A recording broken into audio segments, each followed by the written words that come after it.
What'd you say, Heath? You got a dick in your ass.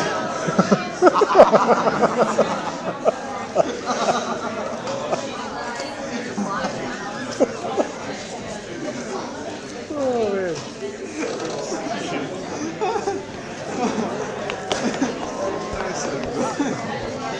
Look, I'm not saying I'm gay. I'm not saying I'm gay, who is Josh Burks, but if Heath gave me an offer, I'd let that guy destroy me.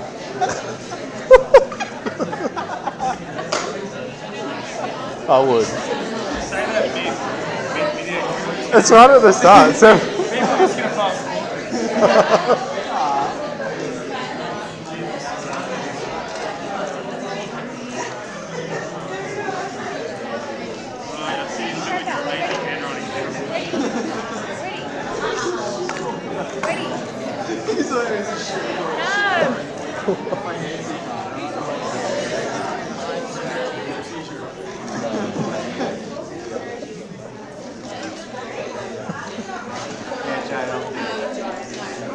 Why is everyone talking to me and saying weird things? Get out of it.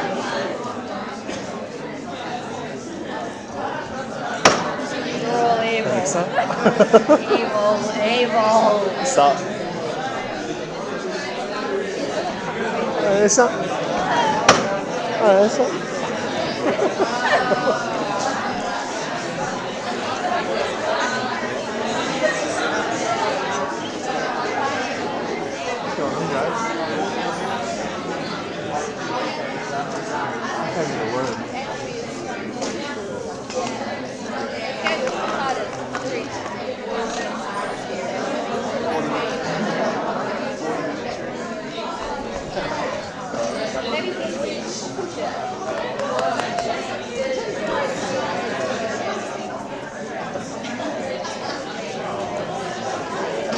Canola?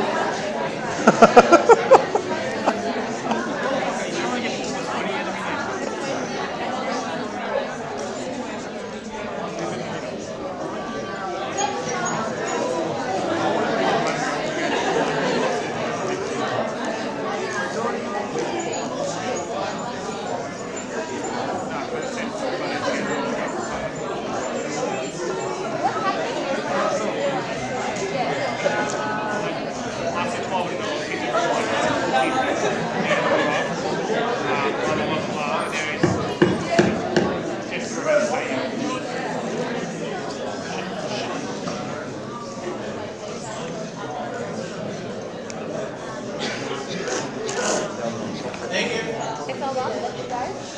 Thanks. Biomechanics. That's sad. Okay, let's just start with today's lecture. It's a pajama. First of all, I want to. It won't make any difference, but I think it comes across as being honest anyway. So we will. I'll start off by describing the final exam, which I would say is in intensity as easy as a midterm. So if you have done reasonably well in the midterm, you should expect to do okay in the final exam. The breakdown of the exam is pretty much the same as the midterm. You have at the final exam you have 15 MCQs, and that accounts to 30 marks. So that means that each question is 2 marks. You have 10 short answers. That accounts to 40 marks out of the paper. And then you have 3 long answers. Great. And that is 30%, so that means that is 10 marks each. In terms of the amount of calculations that you need to make, there are 3 calculation questions in the short answers. Yes, I have been doing that for the last 12 weeks. If you haven't gotten it, then what makes you think you're going to get it today? You have three short answers, sorry, three calculations questions in the short answers. And what else can I tell you? Yes, this is important, I think, for you to, and I failed to do this in the midterm. I failed to articulate this to you, and apologies for that, but I don't think it would have changed much. But I think it's good for you to know it. Depending on the weighting of the question, this 1, 2, 3, 4, 5 is a scale to it. So if a question has 5 mark points, the points are given in the following manner. You get 3 if your answer is correct. So if you answer something plain, straight to the point, correct, you get 3. If there is some vague resemblance to a proper answer, there is some content that is there but not fully, you get 2.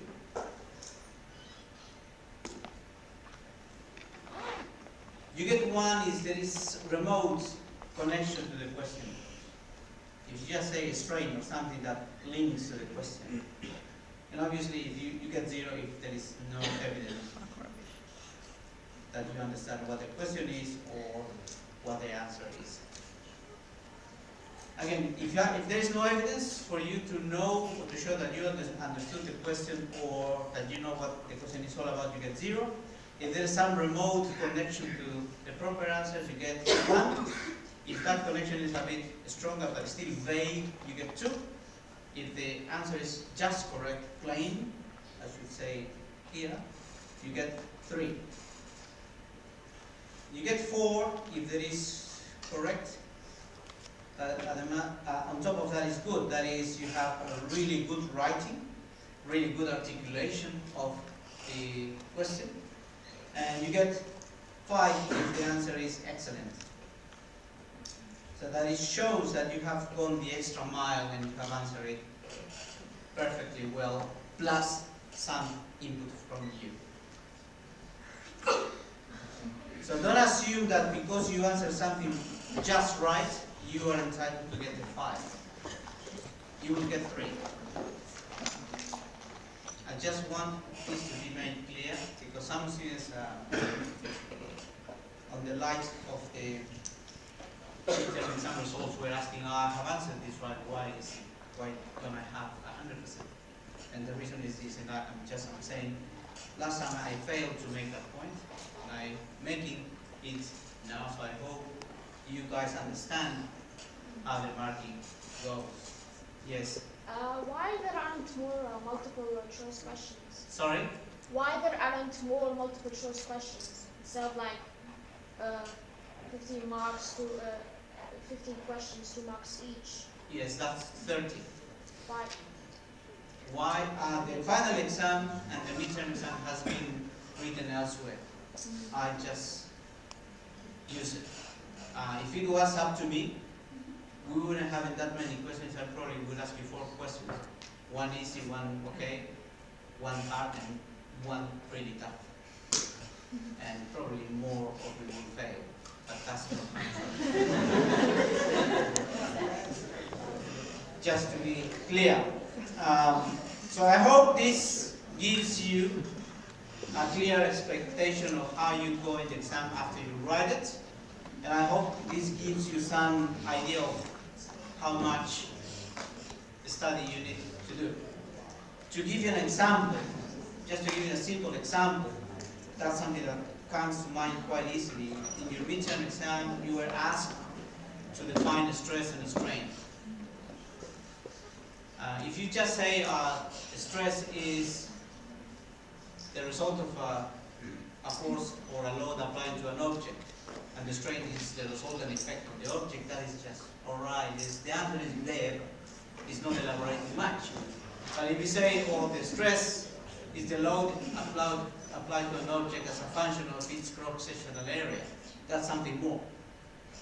Or you say the strain is the stretch of the object as a consequence of the stress as a function of its resting length, then you get here. But if on top of that you say that and offer the formula, then you get that. Does that make sense? So more comprehensive answers that demonstrate that you fully understand what you're talking about are worthy of the 100%. Yes? Will we get the calculation formulas like last time? You will get the formulas on your exam paper. Yes? Hi, sir. I think it is 50%. Yes.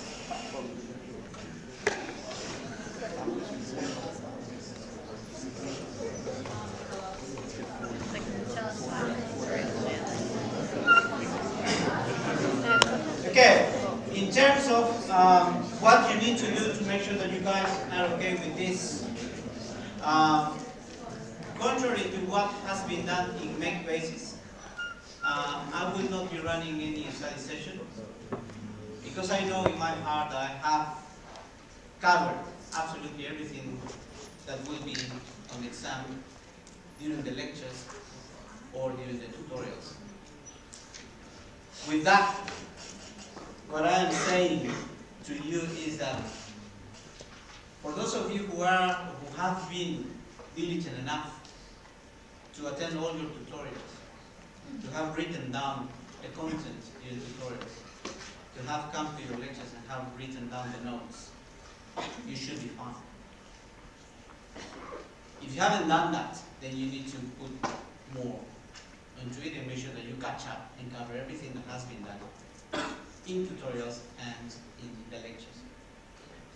To supplement that, what I have done, I have uploaded a second set of study questions. Remember, you had one for the midterm, now you have one for the final exam. And as I have articulated back then, these questions are not necessarily in search of a set answer. These questions are written with the purpose of triggering thought amongst you guys and hopefully discussion. And if you guys allow yourselves to go through that process, I don't think you have any problem in getting an 100% in your final exam.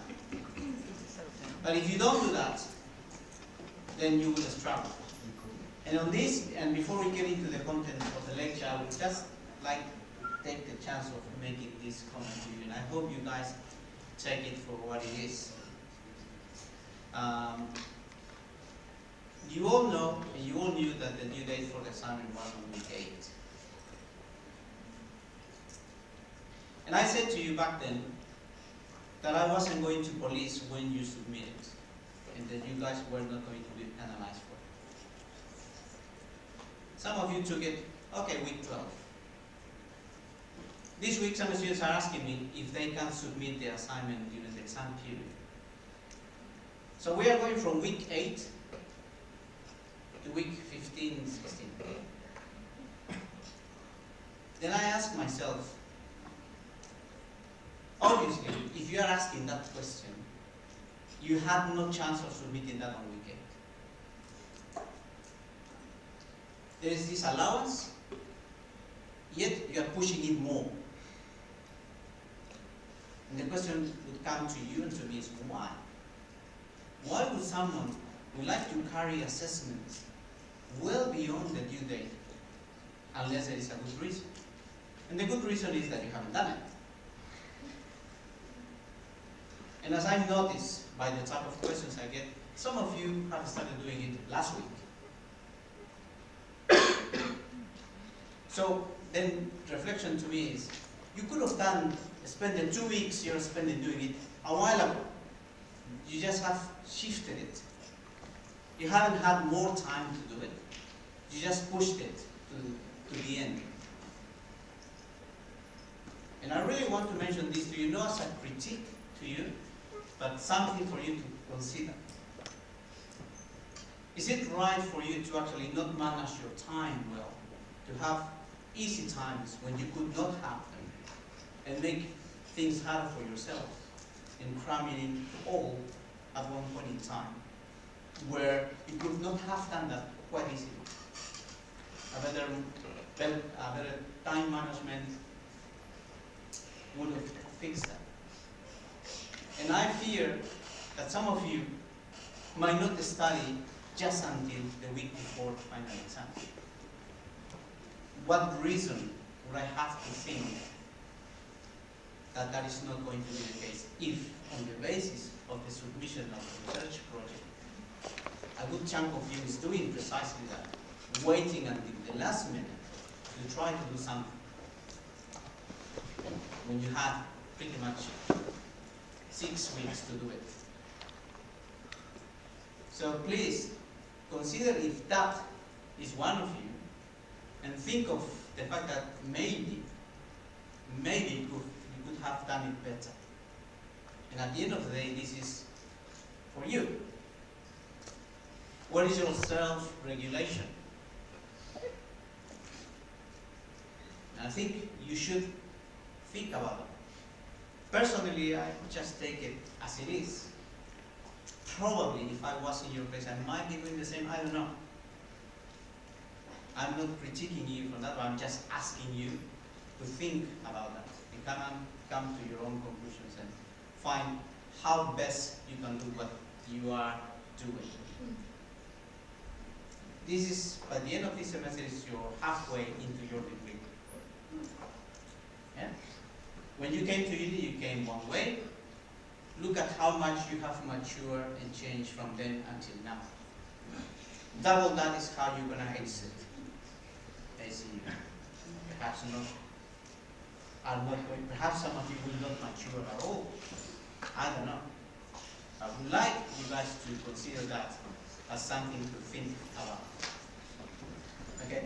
Just coming back to the final exam, please do not wait until it is crunch time to start covering or reviewing your notes. If you can't be diligent with it and start studying, if you haven't done it yet, start studying now. The exam will cover the full 12 weeks and will cover tutorials and lectures. Okay, let's just get into what we have on today.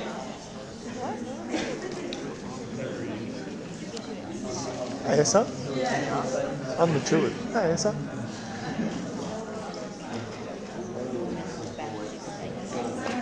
But still, like, getting to the week you're getting. No, I'm not talking about extra. Yeah. So essentially what we are going to do is to do a semester summary that will allow you to put things into context, and perhaps will allow you to make connections in between some of the theory that we have seen.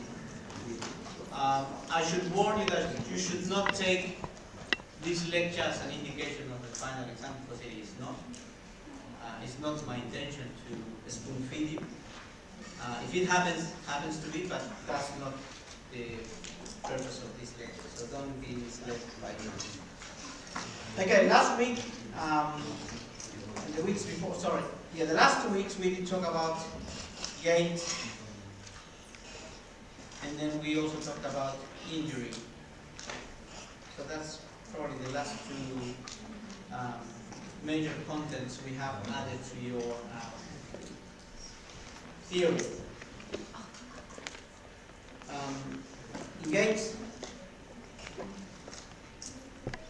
we have said that it's the most efficient way that the human body has developed to transfer one's center of mass from position A to position B.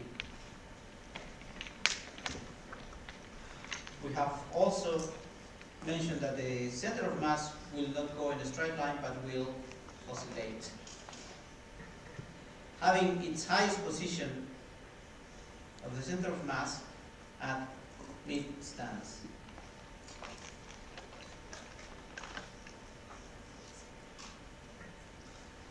So which means that the center of mass will raise from double stance when the 2 feet are on the ground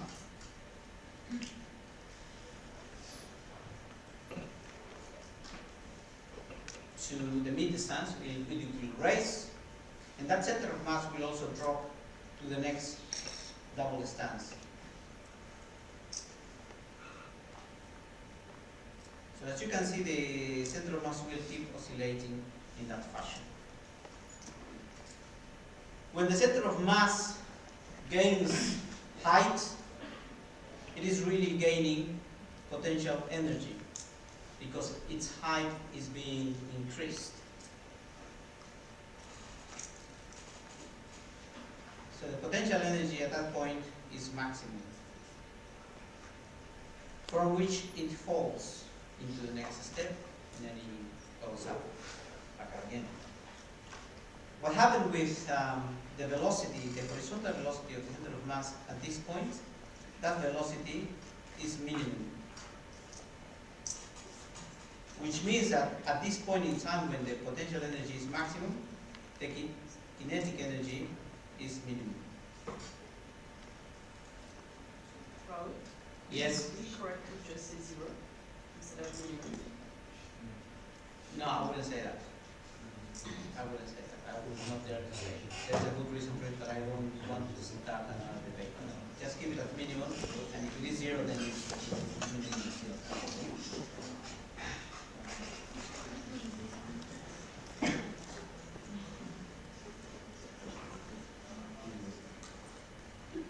Okay.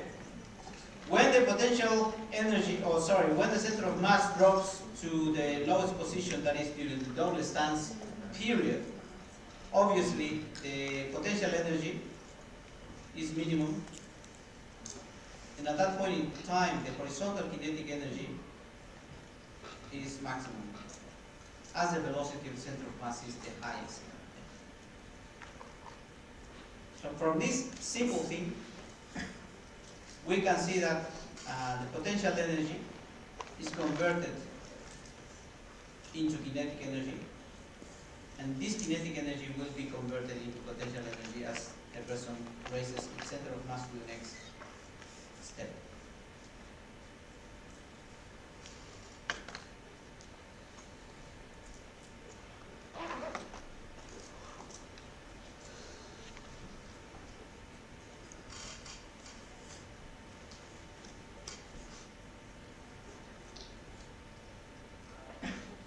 So what this is telling us, essentially, because there is a conversion from potential to kinetic energy and from kinetic to potential energy, that the act of walking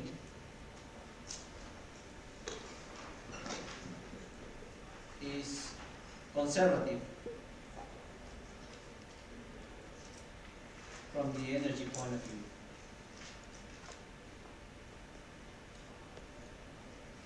So energetically speaking is quite efficient because it capitalizes on the conversion of potential to kinetic energy and from kinetic to potential energy. So there is little output of energy that has to be made in order to maintain steady walking.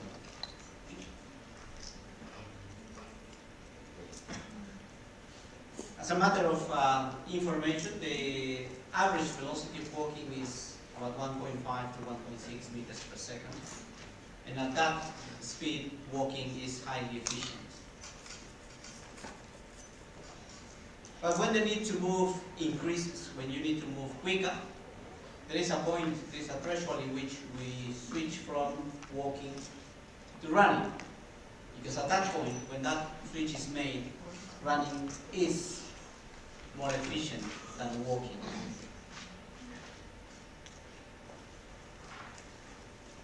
Having said that, running is different from walking in a number of regards.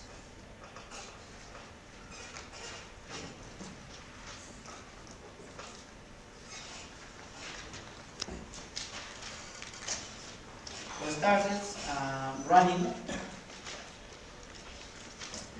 obviously does not have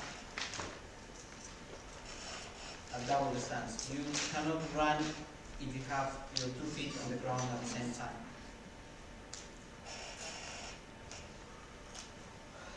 But it does have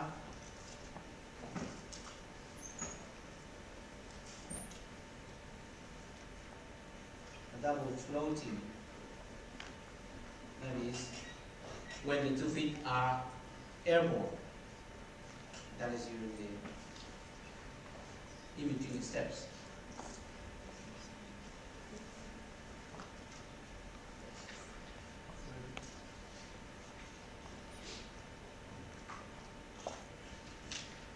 If the swing is greater than 50%,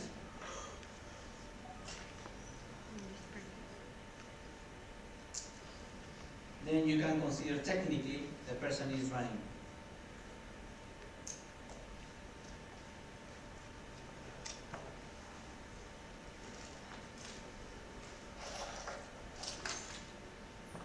And if the swing is less than 50%,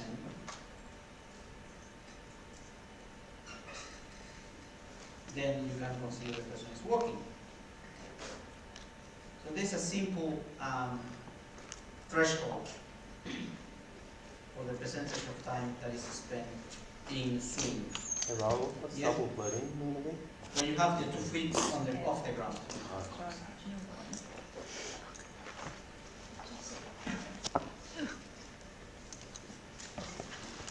In terms of the translation of the center of mass,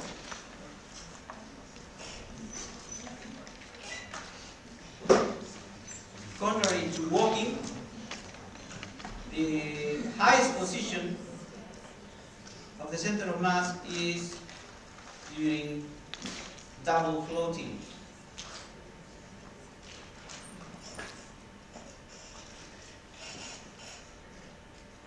And the lowest position of the center of mass is at mid stance.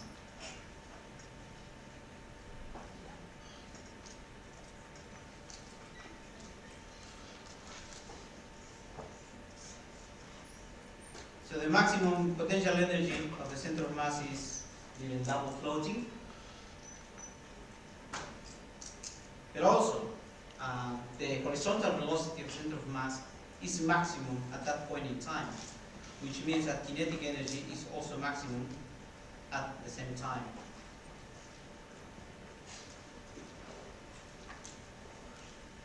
Likewise, potential energy is minimum at mid stance, and also kinetic energy is minimum at that point in time.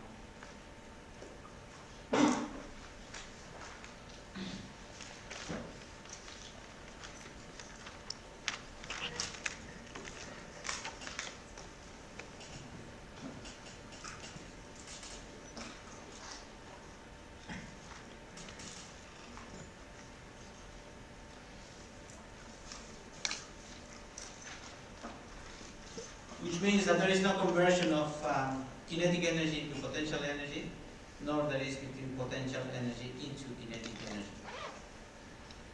Which also suggests that the cost of running increases. While in gate, we can actually use the transformation from potential to kinetic energy. That is not the case in running. So which means that in running, the muscles have actively to make energy input to sustain the running activity. Therefore, muscles provide the energy that is needed to run.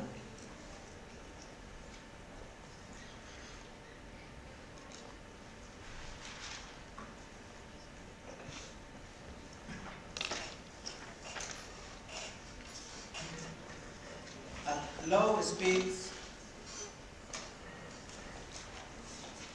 that energy comes from the action of plantar flexion.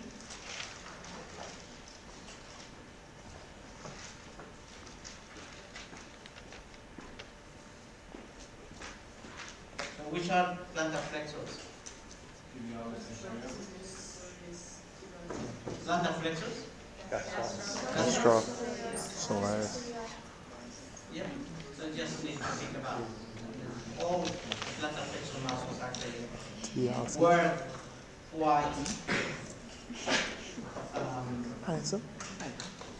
a lot in running, particularly at low speeds. as the speed of running increases, so does the location of propulsive muscles. Does that make sense to you guys? Or not? Yes. Sorry? Yes. As the speed of running increases, so the propulsive muscles location starts to go from plantar flexion into the hamstrings and into the glutes. So knee flexion and hip extension starts to be more relevant when velocity increases. So when velocity is low, you rely on plantar flexion mainly, not uniquely. But as the speed increases, then you start relying on knee flexion, that is hammies, or hip extension, glutes and hammies.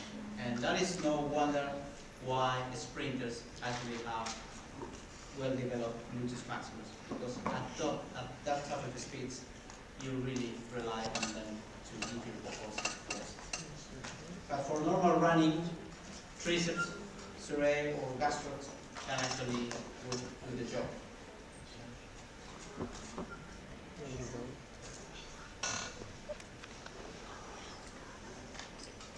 Another important aspect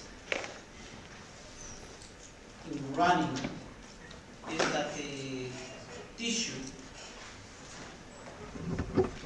soft tissue,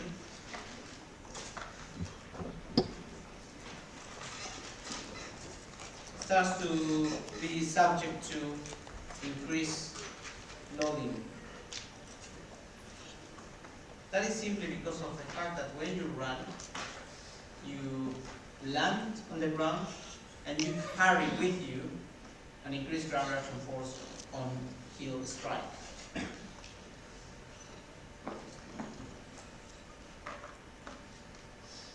Which also means that the bone-to-bone reaction forces increase.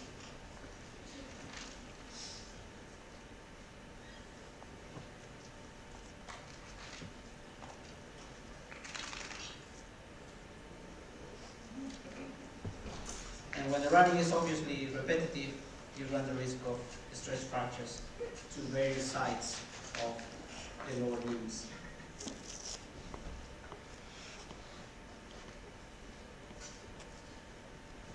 In general, you would say that bone-to-bone reaction forces depend on what? Can you tell me what bone-to-bone reaction forces depend on? One. That's a stress, but I'm talking about the reaction forces. Normal and shear stress or force, Sorry? Normal and shear force. Yeah, that's the direction. You will actually... Okay, I will just go back to your midterm exam. The first question you have, and a good chunk of you got it wrong, asked you, which side of the lumbar spine would be loaded the most? And some of you said L8. Yep, and obviously we don't have L8. It wasn't L8. We stop at L5. But I understand the reasoning. Location. Why would you say L8? Because of the location of it, it will It's be a further location. down. Okay, so the joint-to-joint reaction put that forces in, so- increases by the amount of loading it has to carry. Yeah? So the bone-to-bone reaction forces Thanks, Jade. depend on loading, Oh, how lovely. much Oh, it's is good. carrying.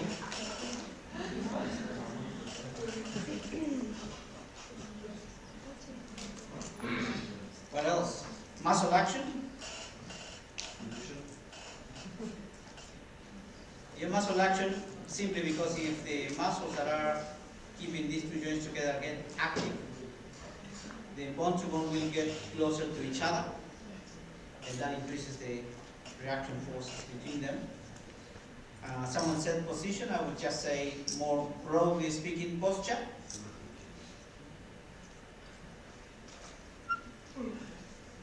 And obviously,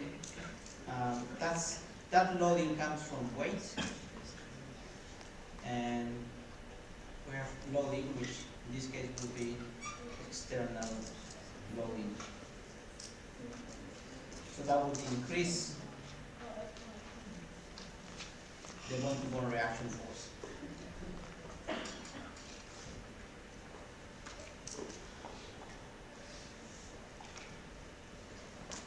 This posture also encompasses the concept of the notion of distribution, and we have an example of that.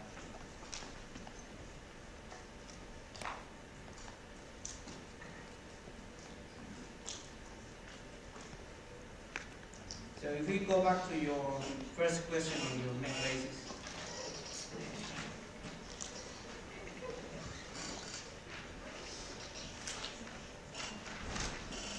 So let's look at the spine. I know you're struggling to be awake.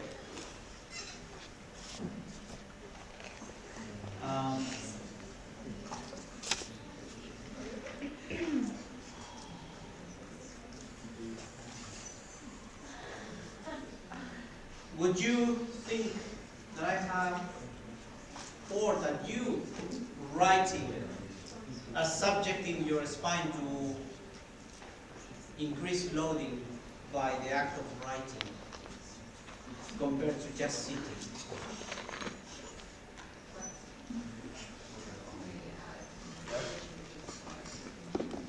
Okay, so if you are writing, so you have case scenario number 1, number 2. Which one increases the loading of the spine? This one?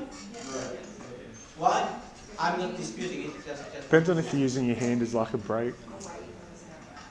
okay, I'm shifting the center of mass forward. Yes, which is correct. Forward from the hip, which is more or less the pivot point for the spine. Okay, I'm increasing this moment arm, which will increase activity in the muscles of the spine to maintain that posture, which will compress the spine. Perfect. Does that make sense? How about if instead of writing I do this? Then no. It will decrease. So this increases, but that decreases. Why? Because you're taking the loading off with your arms. Yes, a loading that is being supported. Does that make sense? Good. So, just on that,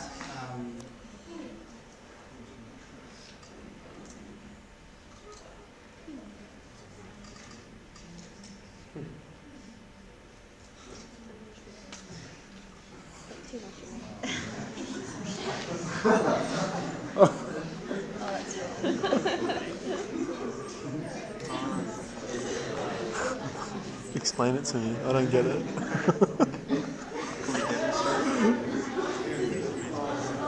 Hi, answer. okay, does that make sense as a cycle? Yes? Okay. So there is more loading here or here. Obviously you know the answer. If you are just sitting. More loading on the city. More loading here than it is here.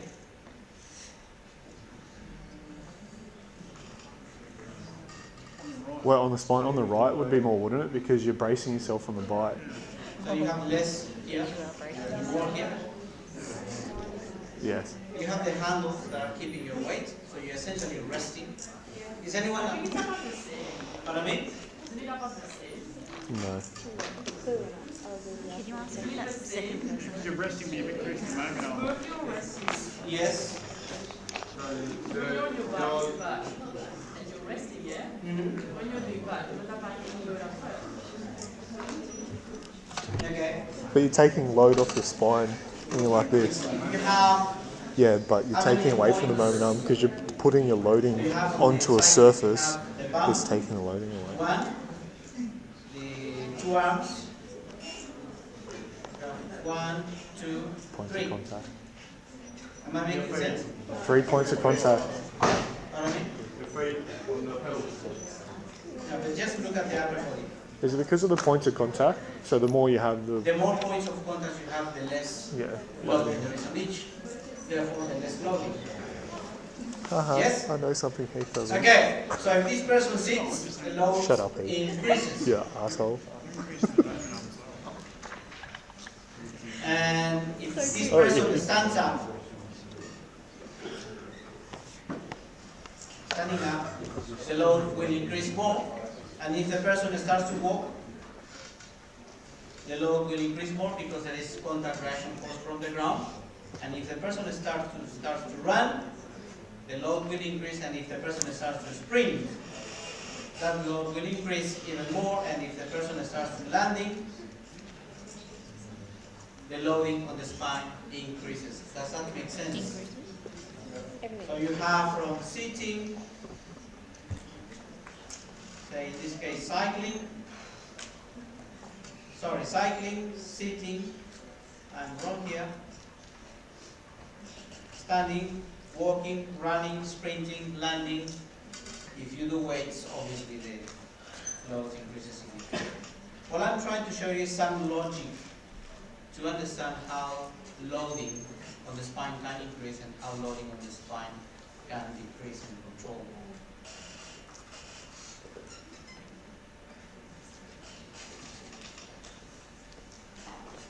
In any case, a force loading, and we have forces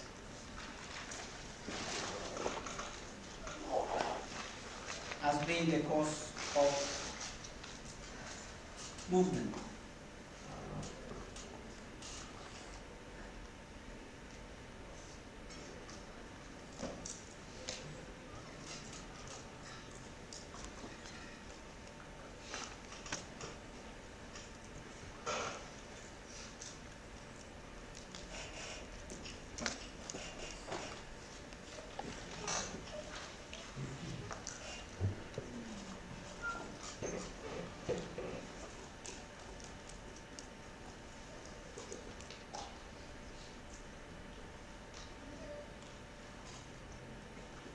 The forces, the type of forces that are used for moving obviously come from muscle activation, if you guys know, come from inertial forces, and I will talk to you in a second about this, and come from reaction forces.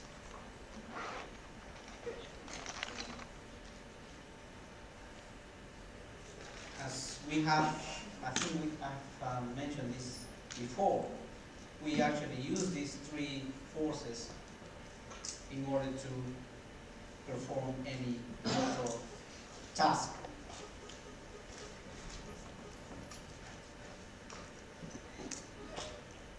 It is efficient use of this and that reduces muscle force, which in turn makes the motion more efficient.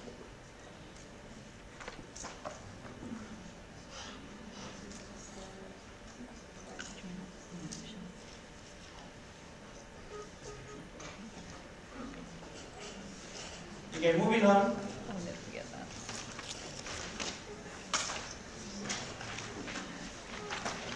Muscle force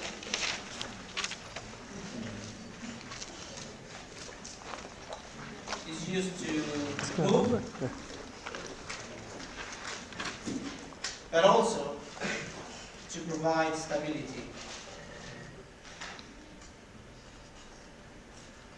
So you need to increase the muscle force output when there is a desire to move, but you also need to increase the force muscle output when there is the need to maintain the stability.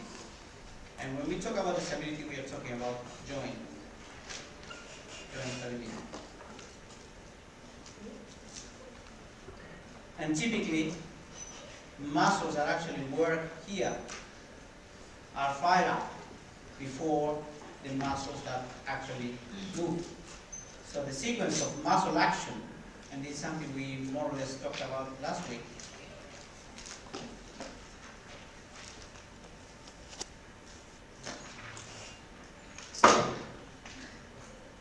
muscles for stability get activated first, and then muscles for motion prime movers.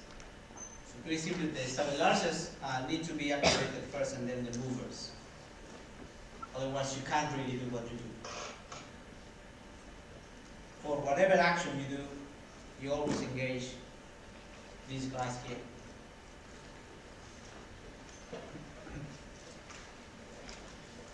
Which means that if these guys are always active, what the proportion of slow twitch and fast twitch More slow twitch. they will tend to have more slow twitch fast fibers. So they are not overly strong, but they are able to sustain activity for longer. And the muscles for motion, that is the prime movers, they actually tend to have a higher proportion of fast twitch. Yes? Can you give an example? Yes. If you do a bicep curl, the muscle that will be activated first are the shoulders, or let's say the deltoids, and then the biceps. You can't really get the bicep first without this joint stability grant. Does that make sense? Yes or not? All the biceps with prime movers. The bicep will be the prime movers for this activity, yes.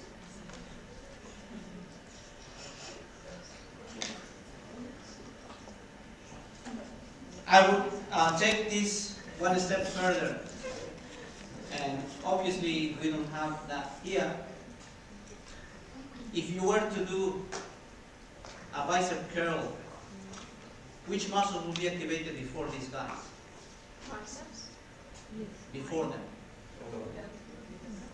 So the last one to be activated will be the biceps. Before that will be the deltoids, and before the deltoids, The core. the core, and before the core, Your brain. Legs. feet, because you are being maintained stable on the ground. In a simple way, sorry, How are you sitting down? Just a course? in the core, yeah. Is that a Simple really minor way- version? sorry? Is that a really minor version of kinetic linking? Guys, please, sorry. Is that a really minor version of kinetic linking? Yeah, it is. And the simple way of testing it, next time you have a bicep curl, do it on the toes, do it in tippy toes, so you see how your gastro will actually work noticeably hard before you actually do it. So there is a sequence, and you need to understand the idea of stability not only at the joint level, but also at the postural level, which is fundamental.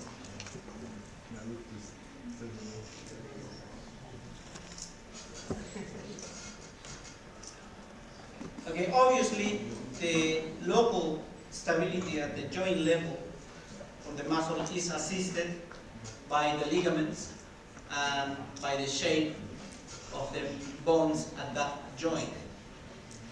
So some shapes actually guide motion, aided by, I would say, shape, ligaments, and muscle. So they are really important in maintaining stability at the joint level. So if there is a ligament, such as the ACL, for instance, or the knee ligaments in general, that are prone to injury or subject to injuries, perhaps one of the extrinsic factors or intrinsic factors that could assist in reducing that risk of injury is the strengthening of the muscles that surround the joint. And that is important for us to think about.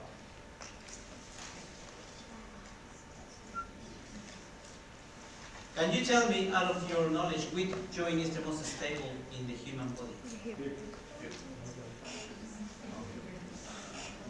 Hip. I would say the elbow is one of them because it only has limited range of motion, flexion, extension, and the knee. The hip is actually quite free to move. You can flex, abduct, and internally and externally rotate. Which other joint has the greatest mobility? Shoulder. Shoulder. Yeah, in shoulder you can do absolutely everything. But isn't the hip more secure because of the thickness of the ligaments in the hip and Yeah. and how deep the actual socket is for It it? is, but it's also can be quite unstable if subject to test. What I'm saying is that in terms of the degrees of freedom it has less stability, and hence Gluteus maximus is a strong muscle to assist that. Okay, And the muscle and gluteus medius. but In terms of the shoulder, which is the highly unstable, how many muscles are surrounding it? A whole bunch. A whole bunch. 8 muscles. You have the delta, quite a strong muscle, in response of the instability at the shoulder joint. If those muscles were to be weak, then the shoulder will probably be dislocated quite commonly. Does that make sense? So, in that case, we are talking about the barrier effect, by which the activity of the muscles surrounding the shoulder assists the ligament in maintaining stability at that joint. You don't see any joint of the body that has that surrounding of the strong muscles around it. Yes, you don't see muscles around the knee joint. You have muscles close to the knee joint, but not on the knee joint, as we do have in the shoulder, and as we do have on the hip, particularly on the extensor. Okay, something that I think is important. I just want to check my notes that I'm covering everything.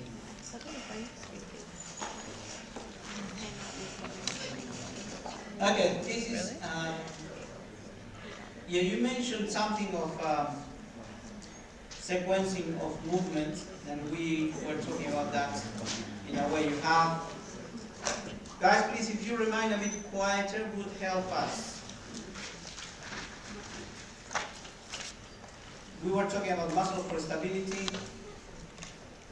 We'll activate first, and then you have the prime movers coming later.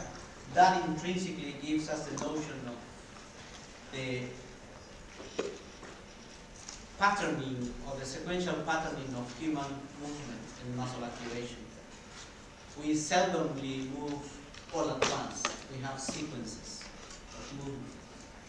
If you think of what you guys, or some of you have done for your research project, you have done vertical jump or broad jump, you would have noticed that out of all these body parts, the one that moves the first is the trunk, then the thigh, then the leg, and at the end, the foot in plantar flexion. There is a sequencing of movement that goes from proximal to distal. That sequencing of movement is prompted by this fundamental notion of muscle for stability and muscle for motion. On the one hand, and on the other hand, by the adding effect of momentum between segments, and I will explain to you just in a second.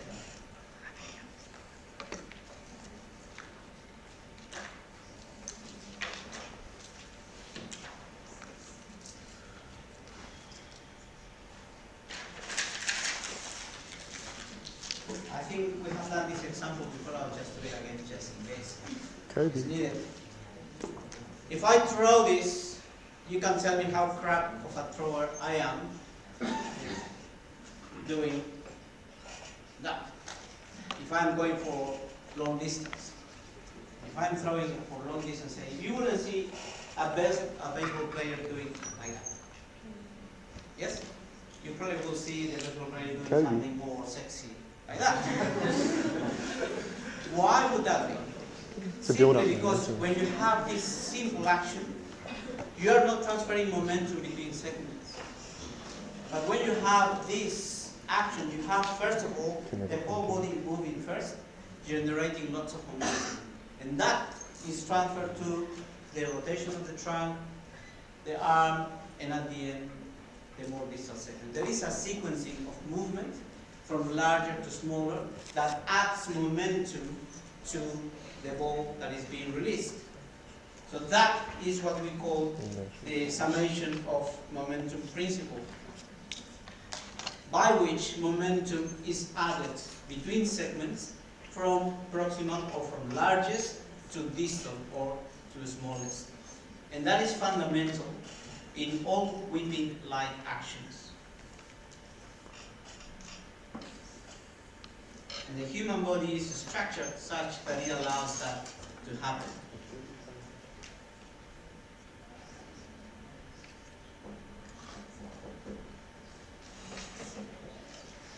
So a theoretical view of that is this. So if you have more proximal segment having this momentum profile.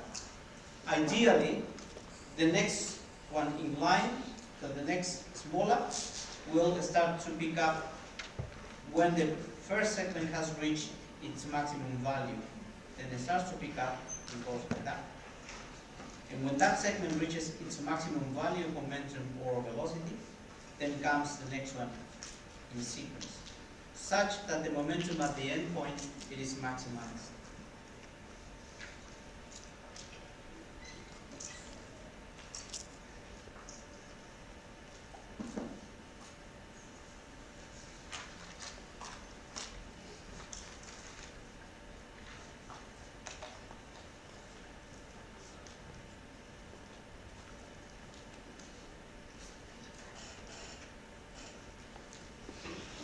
And this is quite common, particularly in activities that are of whipping-like nature, that is, throwing and kicking.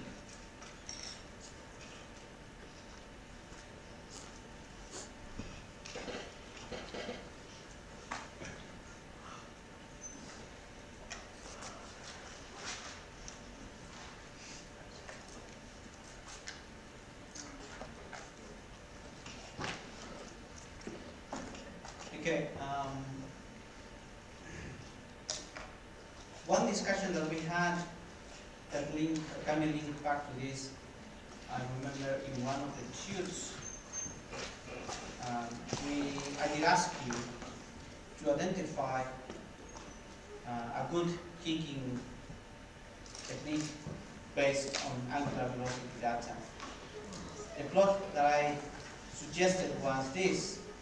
Okay, that's the angular velocity of the phi, that is the phi to begin with has an angular velocity of 0 before the kicking action starts. And as the phi swings forward, it will reach a point of maximum velocity, after which it will slow down to stop. So essentially, what you have here is that the angular velocity of the phi to begin with is 0. It will increase its value until the maximum point is attained, then it slows down to stop.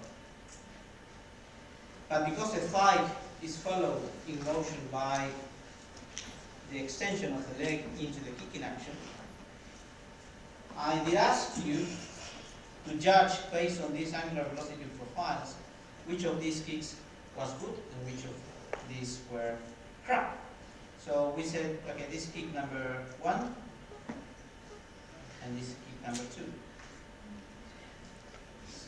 That's the angular velocity of the thigh, angular velocity of the leg. What is your take on that? Second one. The second one is better, simply because it's time when the angular velocity of the thigh is maximum. So this is probably coming too late. It didn't take advantage of this big angular velocity.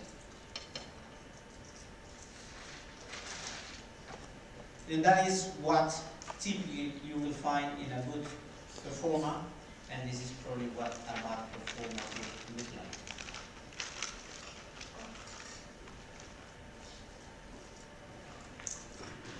And in that tube, we also mentioned this, and I also had this question. Say, you have these two cases.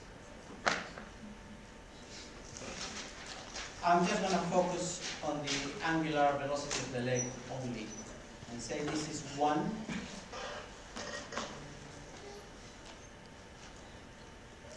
And this is another one. Same velocity, same magnitude, same duration, that will look like that. And the question to you was, which one, based on that profile, do you think is more injury prone? The second The one. second one. Why was that?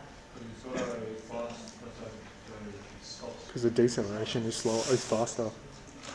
The activity of the hamstrings, so to speak, so has to be massive in order to quickly reduce the velocity from maximum to 0 in such a short period of time. That is, there is a great risk of injuring the hamstrings in this case if the time available to slow and stop the action is short. So having a late timing in your extension is actually risky. So you would like to have enough time to slow down. What else can we say here?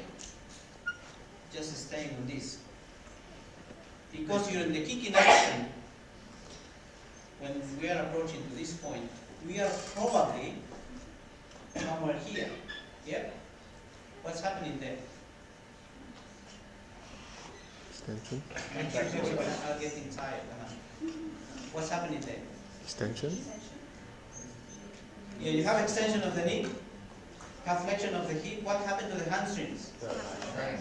It's stretched. And with a muscle is stretched, what happened to its ability to produce force? It's reduced because the force-length relationship. Yeah? So it will be a stretch at a point in which it has less capacity to produce force. Therefore, it will be at a weaker point. Think of the force-length relationship. We probably are talking about the hamstrings operating in that range when it is weak. It will tend to have a high strain. Yes? Doesn't lengthening help increase force production because of the recoil elastic energy?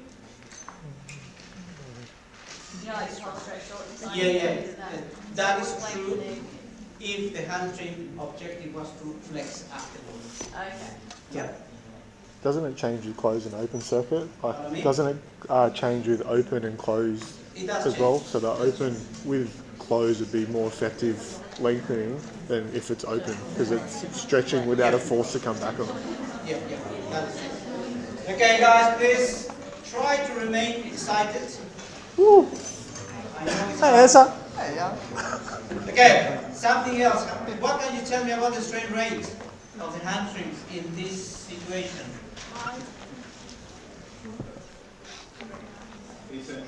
No, the strain rate. Will have to be a higher strain rate. And as you know, risk of injury is the strain rate. So when you have a high strain rate, the risk of injury increases because of that.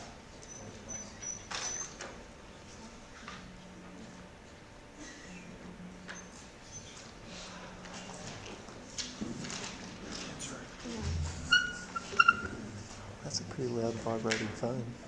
Oh, yes, sir. I know you are tired. Right, I'm sure.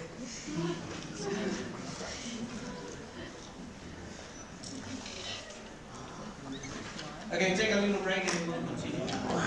Hey, yes, sir.